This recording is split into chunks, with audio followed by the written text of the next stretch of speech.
right, I think that's something we should talk about. Here, I have an idea. Did that episode did that episode get scrapped or something? It is technically episode number 13. 13, I think it is. Yeah. This one would be 14. So it's like, how buildings don't have the 13th floor. This podcast won't have a 13th episode. We're just going to skip it and go, oh yeah, episode 14, the Japan episode. Technically, this is episode 15 then. What do you mean? No, this would be episode 14, but it would be published as the 13th episode. Oh, gosh.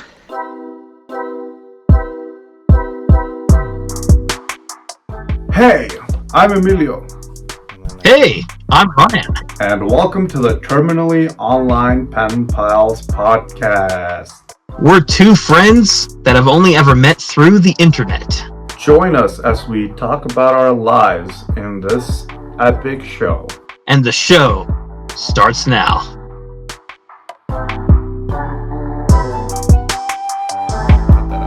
It's not super funny. What's up, everybody? Welcome back to the Terminally Online Pen Pals podcast. After 3 weeks, our hair is longer. Our house is more updated. It is now, actually, which is true. This isn't just a house update, it's a house updated. Yes. Which I know makes perfect sense. And we are back, and you might be wondering, well, that whole cold open was really funny and all, but are you guys actually not releasing episode 13 where you discuss Ryan's possible trip to Japan? Maybe, I don't know. I haven't decided yet. Maybe. Unless we talk about something like not as topical, but maybe not. I mean, it is kind of that last episode we did, at the end I talked about the US election, but I cut that out because I don't know. I think also if it was released in the future, it would be just super outdated. It'd be kind of irrelevant at that point because the election's already kind of come and gone at this point. It's been a month, I think. Well, today is November 29th. It's about a month, actually. You're not wrong. And yes, guys, welcome back to another episode of the show. I know it's been many weeks since we last even recorded possible Japanese episode about my Japan trip and the culture of Japan coming out in the future. One thing I want to address right off the bat, because those of you watching the video, because we've picked up a little bit of traction on the YouTube channel, and I want to address this quick. Emilio does have hair now. I am so freaking disappointed in that. The fact that this man now has a full set of hair again, and I, as you can tell, do not, unfortunately. He had an excuse for a YouTube video. I just have shitty genetics. So. Well, you have really pretty eyes, and that's what matters. Oh, thank you, buddy. I appreciate that. So, do you want to spoil completely the Japan video? Do you want to just keep it a mystery? We can mention a few things about it, but maybe I'll just publish it, but just that it can only be available if you're watching it in Japan. I thought it was going to be where it's like a... Yeah, go ahead. I was going to say, I thought it'd be like a Ko-fi exclusive episode like people do on Patreon, or people donate and they you're still on watch Japan, the episode. It is 100% free. But anywhere else, you have to donate $100 minimum. Yep, and then you can. We'll mention this about the episode. It's about 20 minutes. It's barely a half an hour. Something like that. Yeah, it's shorter than some of our other episodes. That might be the shortest episode of the pod so far. But not to spoil all the details of that episode, because I thought it was pretty good. I am planning a trip next year to go to Japan next July to go with a family member of mine. It would be a guided tour. Official confirmed? It's confirmed now, actually. My sister ended up getting a number of scholarships for the trip because it is through local university where I actually went to school. And because I am an alma mater, which is a fancy way of saying graduate of the college, I am eligible to go on the trip. So she invited me to go. She got some scholarships to cover the cost, which is about $5,000 roughly. So, yeah. So we're able to go. And cool. That's that's kind of the bulk of what the episode was about. And we talked about some pretty cool things around the culture of Japan. And the trip Emilio has never once talked about going to Japan in all the years of knowing him. Actually, technically on this show, If I've you never say that talked you've about never it. talked about it before, On he's so this full of show. shit. It's the On answer. this Okay. show. On this show, okay. Yes, guys, it is true. I went to Hiroshima in 2019, but we won't talk about Japan unless. No, I'm a I've little never bit known curious about about the scholarships, though. I do want to ask, like, do you have to fulfill a specific task over there? Because I also went with a scholarship, and I had to do I had to talk it out of high school and a bunch of videos. So from what I gathered for her, for those scholarships for this trip specifically, it wasn't really anything too crazy. They go off a few different things, like your grade point average. You have to maintain high grades. Because for her classes specifically, she's taking a lot of language classes, and she's taking a Japanese class. She's learning Spanish, that kind of thing. And she's becoming fluent in all these different languages. And the trip is funded through that Japanese class for a cultural exchange kind of thing. So she has to maintain good grades in her language classes. She has a number of credit hours she's also accumulated by doing things on campus. She's done stuff like that here and there for volunteer work. Maintaining her grades, like I mentioned before, and she applied for pretty much everything she could, because the way it works, in addition to having to fulfill certain requirements, you also have to physically apply for it. It also depends on what your income to debt ratio is too here. Because if you make a lot of money and the college sees that, why are you asking us for money for a loan when you look like you're a millionaire on paper, so why would we willingly give you money? Whereas if you don't make a ton of money and you apply for it, you're more likely to get loans. So she was able to get a scholarship because of that, because she doesn't work a full-time job yet. And since this trip is through her, because again, she invited me, I'm currently not a student, but I do have an announcement about that here in a little bit. But yes, that's just kind of how the scholarship thing works here for hers. That's pretty epic. So Ryan, it's been a while since the people have heard from us. It has been. So I'm ready for my favorite part of the podcast, where I ask you what you did this past, I guess, 3 weeks or 2. Depends if we're releasing the Japanese episode. Oh, boy. I am waiting for you to say, my week was just, I went to work and I worked on the house. And then it's my turn. So go ahead, buddy. I was going to say, cue the house update intro. Because we got a house update, baby. House update! Well, guys, to kind of recap the past few weeks since we last recorded the episode, Emilio's not too far off, but there are some actual developments and things I've been up to. But honestly, these past few weeks, outside of work and everything else that I'm typically up to, I've been dealing with a few different new things. House update wise, the ceiling and the roof and all that's just about done, and we have a new announcement on something that's being added to the house. Cool. I am putting a fuck no, I'm not putting a pool in here. That's so much work to maintain, man. My grandparents, they have a pool, but the amount of maintenance that they take, whether you're cleaning it out, whether or not you have to have your pumps going, and just, it's a mess all around. I like swimming. I wouldn't own a swimming pool. Table, you didn't let me finish. Damn it. Well, he's not too far off, actually, because one of the rooms in the house is currently planned to be a bar area, believe it or not. Yeah, setting it up for a bar man cave kind of area. Hell yeah. My dad and I were talking about this just a few days ago. But yeah, on Facebook Marketplace, I went and found an actual bar area set up, because one of the downstairs for my old The Boss videos, if you guys recognize a lot of the videos I used to film back in the day, they were in a makeshift bar. There was bar stools set up, bar counters, some alcohol advertisements and whatnot on the wall. My dad had that set up as part of a man cave years ago when the house was built. So we got the idea to do the same thing down here for my house because there are a lot of rooms that I don't know what to do with. But I figured we do the exact same thing with one of the rooms that we're renovating. So the marketplace listing we found for $600 included an actual old bar counter with like all of the storage units, the ice storage, and everything else inside of it. Like it's legitimate, along with some cool, like a blackjack table, some stools, some chairs, that kind of thing. I'm not a gambler by any means. This is just for the aesthetic of the room, but it's just a really cool thing to have. The poker table is going to be used to play Uno because that's the card game we have around here. It's just like we have some intense Go Fish games going, man. It's a pretty cool idea. We're hoping to get that marketplace listing. If not, it's not a big deal. We'll go and track down the furniture or the bar setup or whatever at other places. I mean, there's more listings out there. Yeah, Architecture Digest is going to come over. They're really interested in divorced dad core. They better. But that's I really need their cool, approval. Ryan. I'm happy that the house is coming along. It's coming together in an epic way. But yes. So, what about you, buddy? Highlights from my week. I'm going to see Olivia Rodrigo in April. I bought tickets for that. It was pretty epic. Oh, wow. Okay. I got to do this again there on the show, guys. Join me here.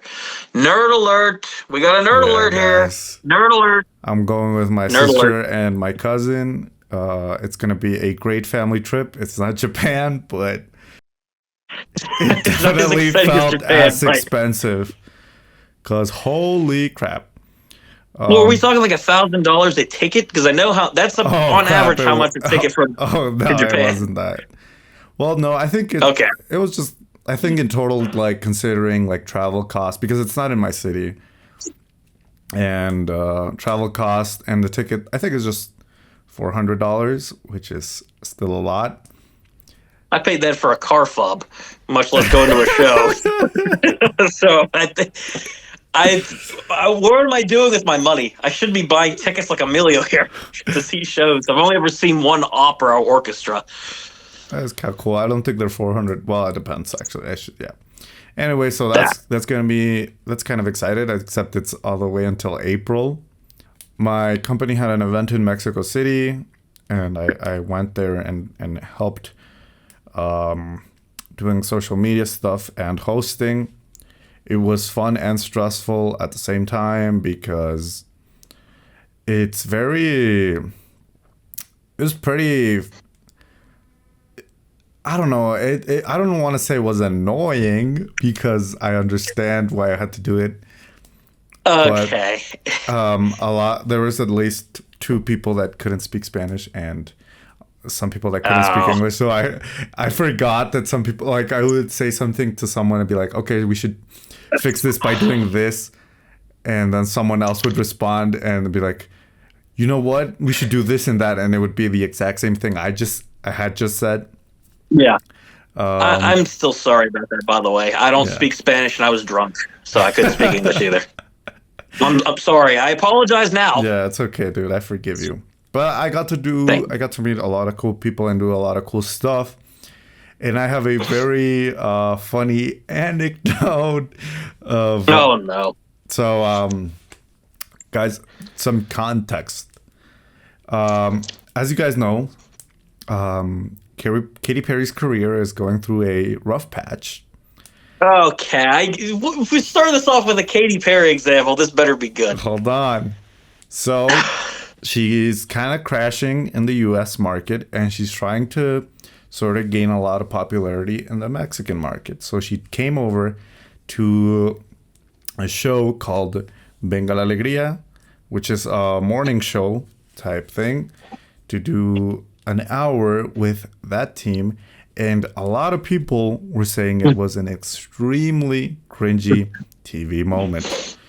Why? Because the presenters had no idea how to interact with Katy Perry. It almost felt like Katy Perry didn't want it to be there, right? But anyways. She's just there for the promotion, not for the event. Not for the show, yeah. Yeah. So anyways, flash forward to last weekend. I was at my company's event. A lot of people from the event, we went out to dinner. It was Friday night, and someone said, my friend invited me to a party nearby if anyone wants to come. So I go to the party. I am very comfortable hanging around older people. Right. Being pictured here with Ryan. My friend is 62 years old. I'm 25 years young. No, actually, it was a little bit awkward at the beginning because everybody was 30, 35 plus. So it was like, okay, this is not the type of party I was expecting. I mean, you got a 14-year-old with a bunch of 35-year-olds. I would imagine that's pretty awkward. But I can't blame you on that one. So thank you for thinking I look 14, Ryan. And I sit down and Sure. and there's this guy, and there were two guys. They work in TV. So here in Mexico, there's two major broadcasters. So it's Televisa and TV Azteca. It's like ABC and NBC, right? In the States. Sure. So the guys hosting the party, they work for Televisa, and they work doing the security report, right? So they go into they cover basically the crime world. So some really hard shit. And other guy from the other TV station, he works at the morning show that had Katy Perry on. Oh, no. Here's where it all comes together. Chris Hansen meets Katy Perry live. Yeah. Basically, it's like the guys from it's not really like Chris Hansen, but sure, I guess. Sure, we'll just call them the Chris Hansen guys. The Chris Hansen guys. They're they say that they had to do something very extreme for their show. And the guy from the morning show says, thank God I don't have to do it on the morning show. And the other guys say, oh, there he goes again. He's about to talk about the morning show again. And I was like, really? You work at the morning show? Didn't you guys just have Katy Perry on? And he says, dude, it was a fucking mess. It's like, well, I watched the clips online. I could tell it was a mess. And he starts telling me about how it was just super stressful because the Katy Perry's team told them well, we have 1 hour. You guys have 1 hour with her. Send us your ideas, and we approve them. You guys got 2 weeks. And the guy says, okay, what if we get a bunch of guys to dress up as Katy Perry's husband and see if they can seduce her? How is that a good idea? That's what Katy Perry's team said. They were like, no, we don't want to do that.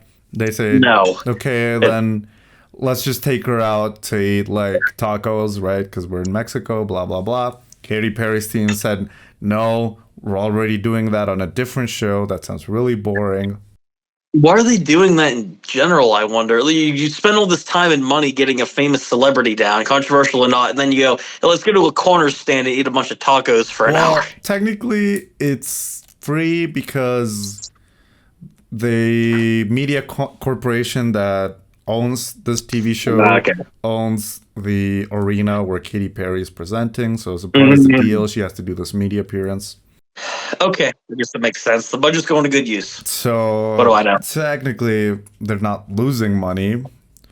So anyways... They're not really gaining anything out of this either. After everything, he says, well, we wrote down as a joke, what if we take her on public transport in the city, which is famously bad? And so when Katy Perry's team came up to them and said, so guys, what do you guys planned?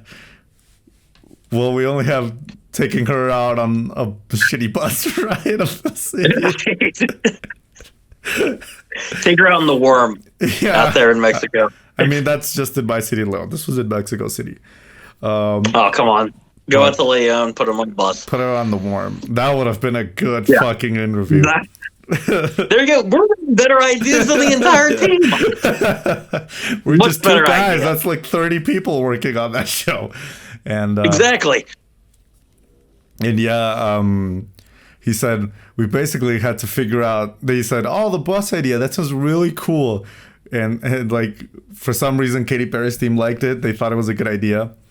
And you can see clips online of Katy Perry and her team just like super awkward on the bus. It's like one of the most like, awkward. We didn't want to do this, but this was the best idea that we could come up with. Yeah. And he said it was really weird because his like uncle is a bus driver. And he said, oh, well, my uncle's a bus driver. He can bring over his bus for free, right? Because I guess for the bus driver, he would be like, dude, I get bragging rights forever. I can say Katy Perry wrote this bus. Oh, wow. Yeah. Just the seat that she was sitting on just charged like $5,000 for people to sit in that particular I don't know. part. It's like old people are weird. What can I say? And but apparently the corporation would not allow it. Apparently there was like some legal stuff thrown in there, and that's how we got the iconic Katy Perry interview, guys. And at some random party, I learned this information. It was so weird. And now it's on a public podcast. And now it's on a podcast. I don't remember the guy's name, so I hope we don't get him in trouble, but I doubt it. I don't think so. And it was so funny because he tells me like, so anyways, he starts asking me questions. So where are you from? Oh, I'm from Leon. And he says, dude, Leon, I've been to the fair. I've been to the balloon festival.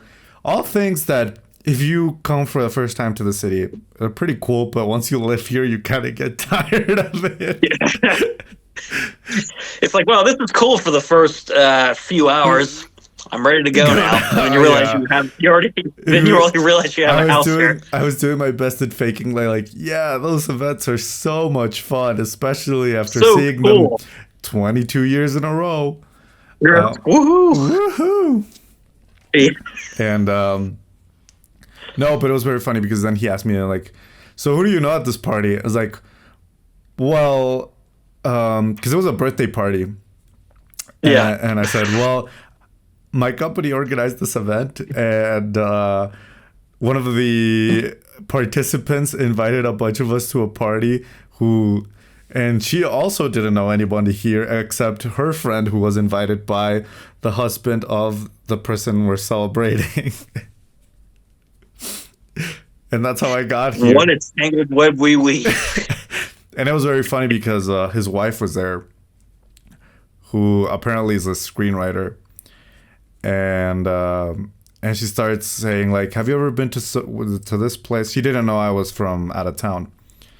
And she says, have you been here? Have you been there? I was like, no, I'm sorry, I've never been there. And I was like, so what have you been doing in the city? And her husband says, well, he's not from here. What about, and like, tell her the story of how you got to this party. And I basically tell her everything. And she says, wow, that's like some of the funniest shit ever. And her husband says, you should write this into your script. And the wife says, if he doesn't die in the next 24 hours, I think it could be a good movie. Amelia, you're out here making connections. You're hearing about Katy Perry, and you're meeting the lifeline of the party. Yeah. Anyway, so I left at 1 a.m. because we had another day of the event. And yeah, it was pretty cool. I mean, I met a lot of cool people there. It was a great experience. The only tragic thing was I couldn't attend, unfortunately. Yeah. Otherwise, I would have really loved that party. Dude, imagine, how would you explain to them how you got to the party? You basically would say my story and then said, and this guy, I met him in a Facebook comment section. I met him in a Facebook group comment section in 2017. And then I'm just here. Everything's a blur the past 8 years. Yeah. I just know I met this guy, talked with him a few times, and then here I am at a party in Mexico. And then so I went back to the Airbnb where my coworkers and I we were staying. And I woke up and there was like, so how was it? And I was like, guys, I have the funniest story ready to tell you guys. Holy crap. Katy Perry. Katy Perry. I also told them about how the media landscape works where I live. I complained about when I used to work at a news station. We could talk about that maybe in a future podcast of my producer that was stealing funds from the news organization. Oh, no. That's worse than having no ideas for Katy Perry. Or better. Who knows? Vote in the comments below. One will get you put in jail. The other one will make you look bad on national television. Yeah. So could be both, actually. Yeah. It's really funny because when I got home, I told the story to my aunt. And she was like, yeah, I watched that show live and I thought it sucked. Glad to know I now know why. Yeah, got the insider information going. My nephew, he knows the people. Yeah. I should have gotten his name, but now I'm like, because this is obviously going to be a podcast clip, right? That we're going to post on TikTok. Probably not. I think it's probably a good thing you didn't get the guy's name, though, either. That way, if this story becomes like a national news sensation in Mexico where they air the episode and like, shocking reveal, the story behind the terrible Katy Perry morning news broadcast. Shitty podcast tells all. Shitty podcast tells all. Bald guy and awkward tween. And ex-bald guy. Ex-bald guy. Yeah. Anyways, and yeah. And then this week I got my WhatsApp hacked. Yes, it finally worked. Hell yeah. Oh, sorry, buddy. Anyway. It was an experience because I saw like Moto G4 successfully connected. I was like, I don't have a Moto G4, and then my phone logged out, and I was like, oh crap, I think I got hacked. And yeah. Oh no. But they didn't, like, when you open WhatsApp from a different device, it doesn't have all your previous conversations. So they didn't know, like, okay, I'm guessing that they were going to ask some of my contacts for money. But probably. That's how these scams go. But fun fact, back in 2017, ish, when I met Ryan, I started studying Japanese. And one day I got super bored and decided to change all my phone contacts to Japanese. To Japanese, oh no. So I imagine that they just took one look at the WhatsApp contact list and were like, what the fuck? What are we supposed to do? I can't read this. So they start Google translating everything on your smartphone. I mean, I was only logged out of my account for 10 minutes, but I think in those 10 minutes they just like started picking numbers at random because I couldn't see who they texted. So just like random people I had like years without talking to got a message got a super formal message from me. Yeah, that must have been a little awkward. They only texted one of my friends that I'm like one of my closest friends. They did text him, and he said, dude, I was just so confused why you were telling me this, because apparently the scammer texted him something like, good afternoon, I am going shopping, do you need anything? And my friend was just like, it's like, what the fuck is this? Cool. Can I have your credit card details to buy milk? But yeah, it was I had an interesting couple of weeks. Sounds pretty epic. I mean, outside of the whole hacking thing. Yeah, but that was actually pretty scary. I mean, I don't have any sensitive information on WhatsApp. It's mainly just not anymore. You don't, because the hacker stole it. Well, no, I still have access to it, and someone else also has access to it now. Yeah. But I didn't have like I'm gonna any. look through so many things that again. I didn't have like any like passwords or like credit card information saved on WhatsApp. So I wasn't super worried. I was just maybe scared that they would try and scam like an older relative, like my grandmother's or yeah. Well, think about it though. If they would have stolen that information, that would have been one hell of a podcast title. You know, we could have clickbaited that for miles. Yeah. I mean, we have a bunch of stuff for clickbait this episode. Yeah, shockingly enough, this is one of those episodes where we have so many fucking creative things that we could do for it. Moral of the story is we shouldn't record this episode every week, only when cool things happen to us or bad things happen to us. And then watch our show slowly go down the drain because people lose interest and stop watching. Because they'll be like, we'll basically be like the Tana Monjo of podcasts, where it's just like something like a ridiculous title, like I know the guy who ruined Katy Perry's career. This is what he told me, and people just scrolling through YouTube will be like, yeah, that's bullshit. I've seen these guys all over my page. Block, and then the show dies.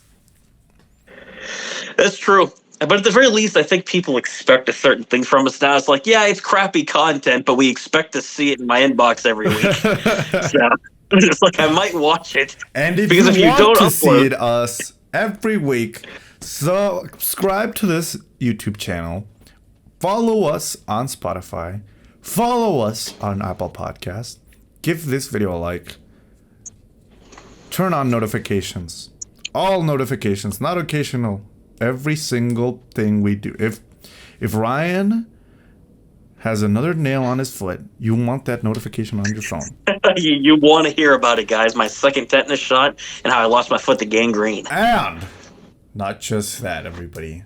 You can follow us on Instagram and TikTok to stay up to date with this show as well. The handle is at TOPP.POD. That's at top.pod. Hell yeah.